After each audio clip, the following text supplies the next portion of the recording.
I didn't sleep well that night. I kept waking up, thinking I heard keys in the door, footsteps in the hallway. But when I checked the clock, it was always past 2. Past 3. Ilya never came home. By morning, the bed beside me was still cold. He'd texted just after midnight. Asterisk sleeping at the office. Too tired to drive back. Sorry. Love you. Asterisk. I stared at the message for a long time before I replied. Okay. Be safe. I didn't add anything else. No heart. No kiss emoji. Not because I was angry, but because I didn't know what else to say.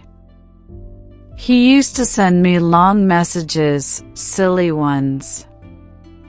He'd tell me which of his coworkers brought an awful coffee, or how the building smelled like printer toner and despair.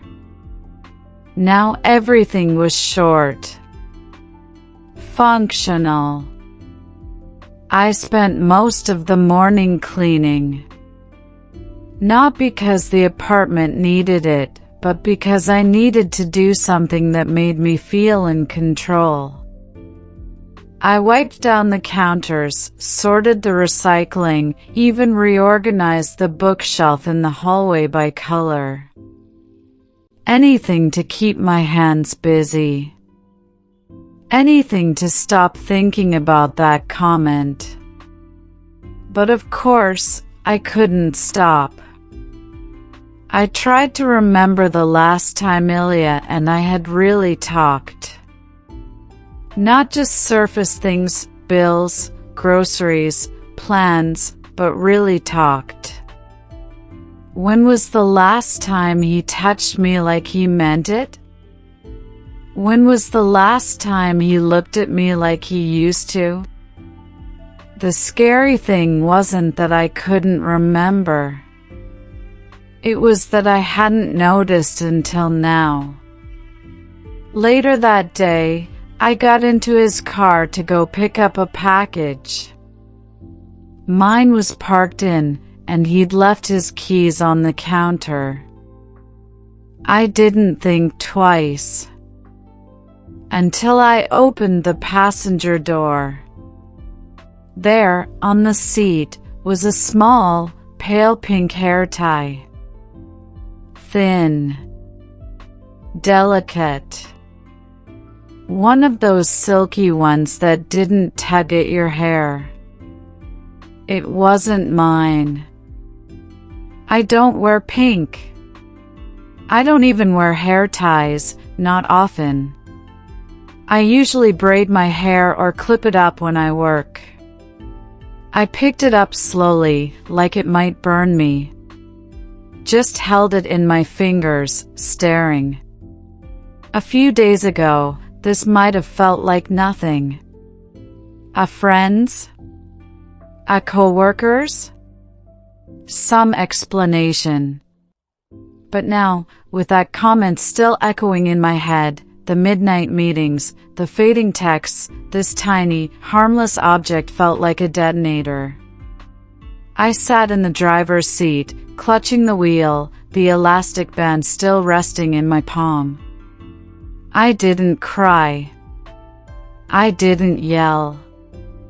I just sat there in silence, asking myself a question I never thought I'd have to ask. Would he lie to me? And for the first time, I didn't know the answer. That evening, I brought it up, gently. He came home around 7:30, tired looking, shoulders slouched, laptop bag heavy on his back. I handed him tea and asked how the day went. He gave me the usual, meetings. Bugs. Fixes. Nothing exciting.